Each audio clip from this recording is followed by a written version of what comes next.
Hello and welcome. My name is Oleg Feldgeier and I'm the CEO of Canada Green ESCO. This is a true story about my KEY, the acronym for Knowledge, Experience and Expertise, to unlocking the use of AI in healthcare and in particularly in nuclear medicine. But it also taught me the importance of building both relational and transactional foundations to a successful business. And since it is a part of my 1001 Entrepreneurial Tales, you can also find it on my YouTube channel. What I learned from working on nuclear medicine computed tomography application is how suitable neural networks are for processing huge amounts of healthcare data. Without any prior medical training, we could quickly extract a huge number of unstructured input parameters and train the system to recognize heart disease, in this case, myocardial perfusion. But in the end, we still had to ask the doctors for confirmations. And yes, the doctors had to properly label healthy versus unhealthy hearts too. Steve Blank made it abundantly clear years ago. He said all startups are essentially a temporary organization formed to search for a repeatable and scalable business model. And I&M wasn't any different. By 1996, we developed and successfully tested our pattern recognition platform on images and speech, as well as tons of financial data. Encouraged by initial success in detecting visa fraud and money laundering, we yearned for the opportunity to work on advanced medical diagnosis. This is how I met Nathan Hermoni, the head of Elsint's nuclear medicine division. Elsint was at that time a world leader in advanced medical imaging equipment. They successfully competed against such industry giants as General Electric, Siemens, and Philips. Little did I know that I'm also about to receive an introduction to the cutthroat competition in nuclear medicine. Nuclear medicine is a medical specialty that uses radioactive tracers to assess bodily function and to diagnose and treat disease. Specially designed cameras allow doctors to track the path of these radioactive tracers. Single photon emission computed tomography, or SPECT, and positron emission tomography, or PET scans, are the two most common imaging modalities in nuclear medicine. And Nathan had a serious problem. Historically, Elsint excelled in SPECT imaging. At the time we met, PET appeared to be eclipsing SPECT for cardiac imaging and oncology. The success of PET was attributed to its inherently better image resolution. In cardiac scanning, for example, it has generally been reported that PET offers a resolution of 5 to 7 millimeters, compared with the cardiac SPECT resolution of 12 to 15 millimeters. Since revenues exceeded 300 million, and the company was negotiating multi-million-dollar sales with several hospitals in Ontario, Canada. I&M's advanced pattern recognition capabilities could have become the last straw that breaks the camel's back.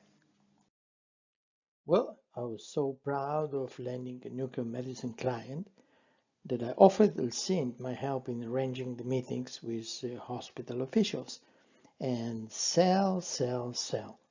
Nathan was very pleased with my offer, but instead of rubbing his hands, he began to sweat profusely.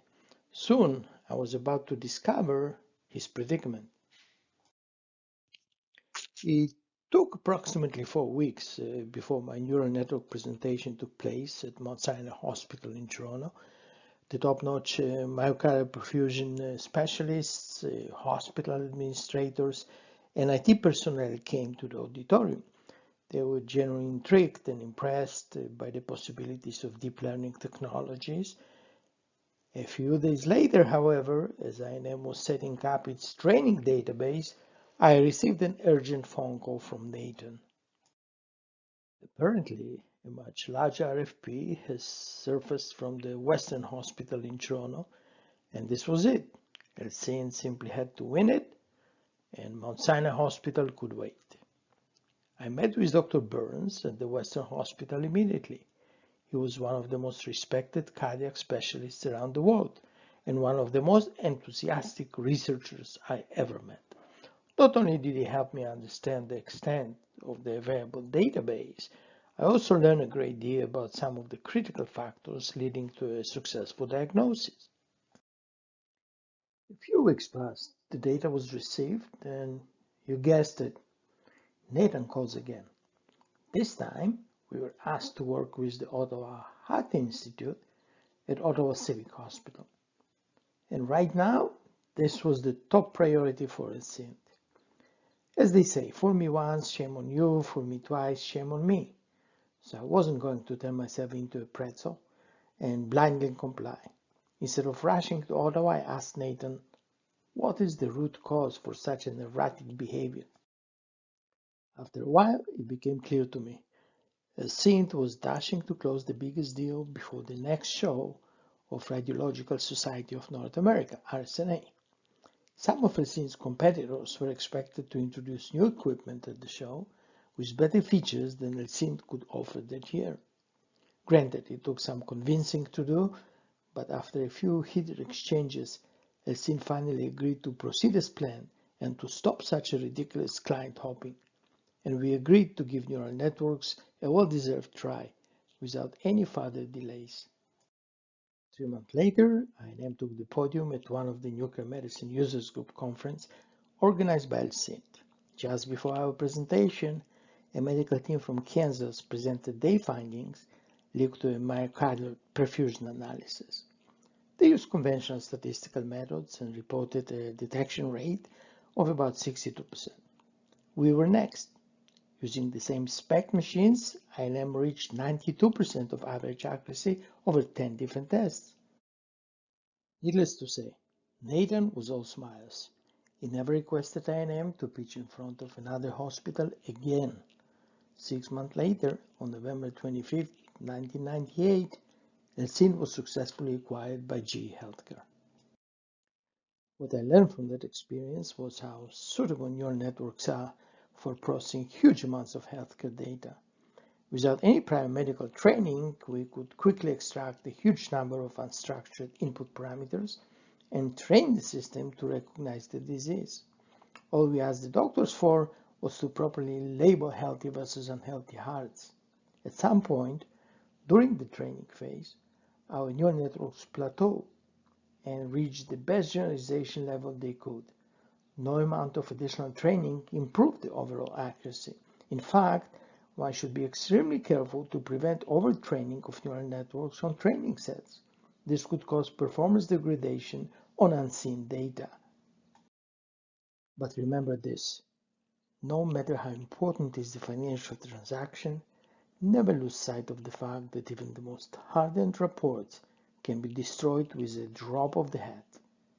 All professional relationships must be never lopsided and should be handled with both a high degree of competence and integrity.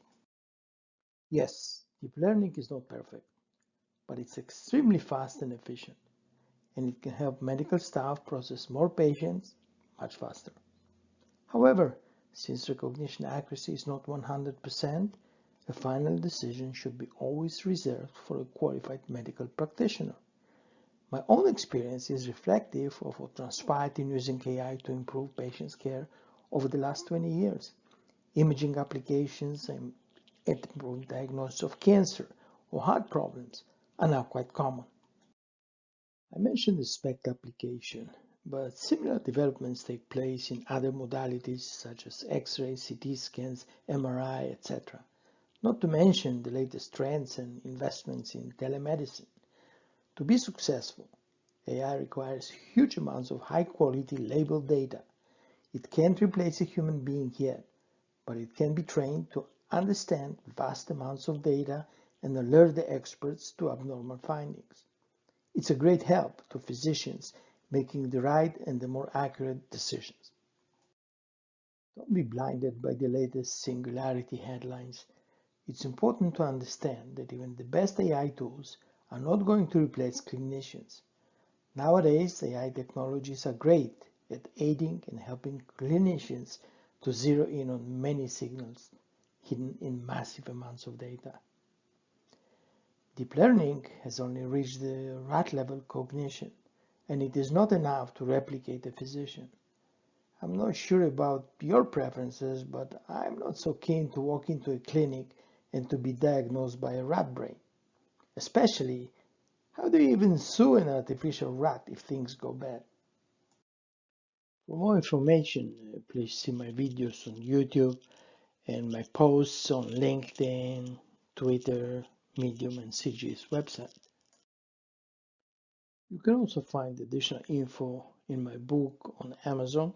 It's called AI BOOGEYMAN, Dispelling Fake News About Job Losses, and on our YouTube studio channel. Thank you.